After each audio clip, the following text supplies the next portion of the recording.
Welcome to video lecture series on Fortran. In last video, we have seen unformatted input and output. In today's video, we are going to see what do you mean by data types, what are the data types which are supported by Fortran, and what do you mean by identifiers. Now in Fortran supports 6 data types, and these data types are subdivided into two categories: numeric data type and non-numeric data type. Numeric data type is again subdivided into 4 categories: integer, real, double precision and complex. Similarly, non-numeric data type is again categorized into two. First one is logical and second one is character. We will see these data types in detail.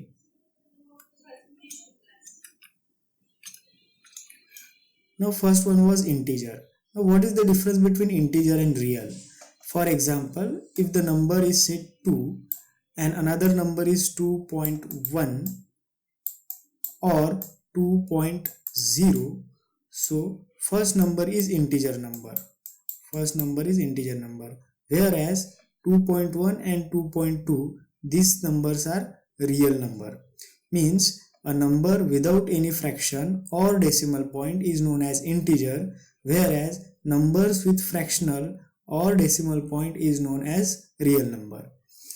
Fortran supports -2 into 10 raised to power 9 to +2 into 10 raised to power 9. This is the range for integer in Fortran.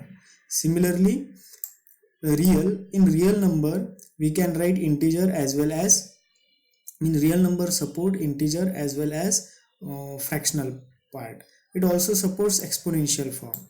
For example, if you want to write down 2.1 into 10 raised to power 6, we have to write it like this: 2.1 E6. Now what is double precision? Double precision is similar to the real number, but it has bigger capacity. Means for example, this number can store more values and also it has more precision.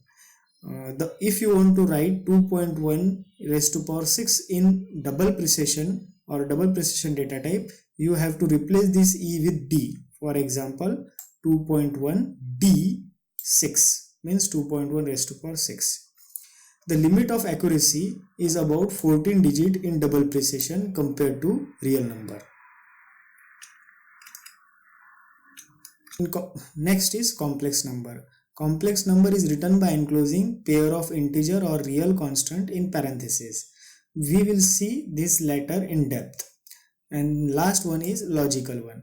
Logical has only two possible values, either true or false. We will also see this in coming videos by some example. And next is character one. So character is a constant, is a sequence of one or more characters enclosed with the pair of single quotes.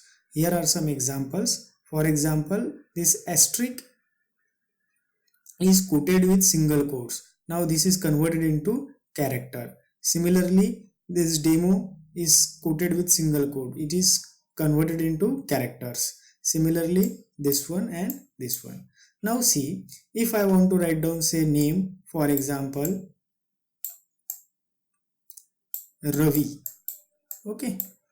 So if I want to write down a name or if I want to display this Ravi as it is, I have to convert it into characters. To convert it into characters, we have to simply apply a single quote on this. If I want to convert a number into character, for example, it is 104. So to convert this number into character or text, you have to apply a single quote. And to separate these two, Ravi and 104, we have to apply a period or a comma. Okay. Now what if I want such type of output?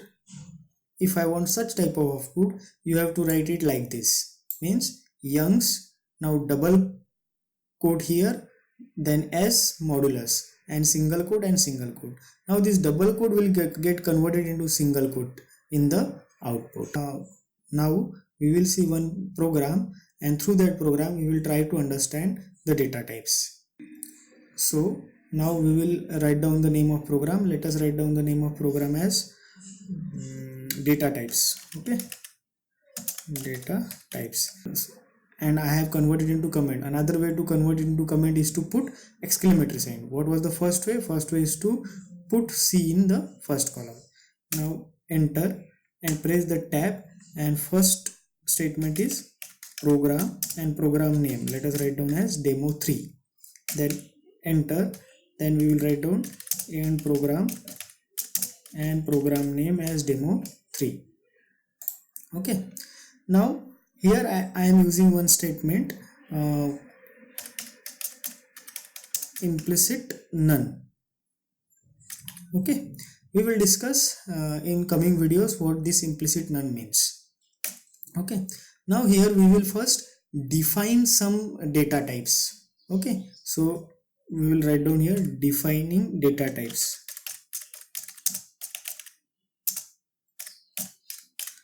So first we will define the real data types. So again I will write down here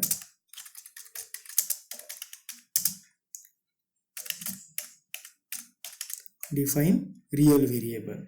So to define real variable, we have to write real and then 2 times colon and then write down the name of variable.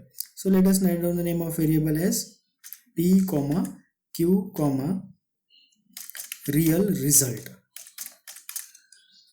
P comma q comma real result. Similarly, now we will define the integer data types. To define the integer data type, I am copying the above statement by Ctrl C and pasting it by Ctrl V, and now I have write down here integer variable. You have to remember that this statement with exclamatory sign are not going to execute in the program. Okay, so now to define the integer variable or integer data type, we have to write integer, then again double colon and then integer variable. Let us write down I comma j comma integer result. Okay, so here we have defined 2 data types. First one is real, pq real result, and second one is integer ij integer result. So now what will happen? Listen carefully. What will happen as soon as the Fortran will come to this statement, it will create 3 storages, p, q and real result, and it will name that storages as real. When it will come to 8 number statement, it will again create 3 storages and it will name it as integer. Okay, now we have defined the integer values and real value. Now we will assign the defined value, means we have defined pq real result and ij integer result. Now we will assign the values. Okay, so assigning values.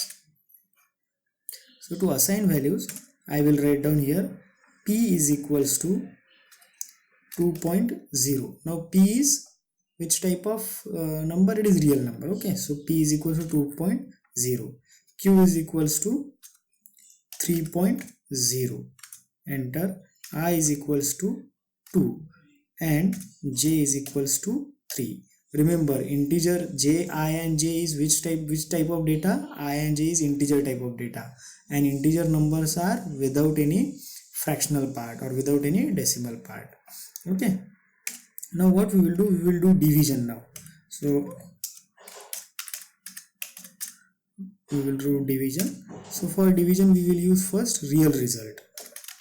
So real result is equals to p divided by q.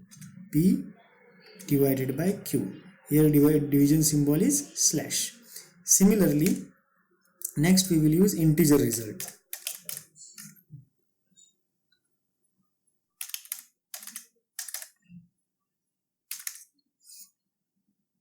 Integer result is equals to I divided by j.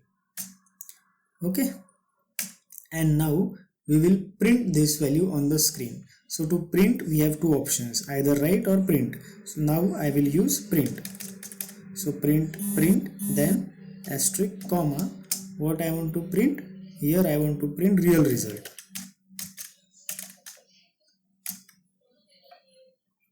Similarly, I will copy this and then again paste it. Here I want to print integer result.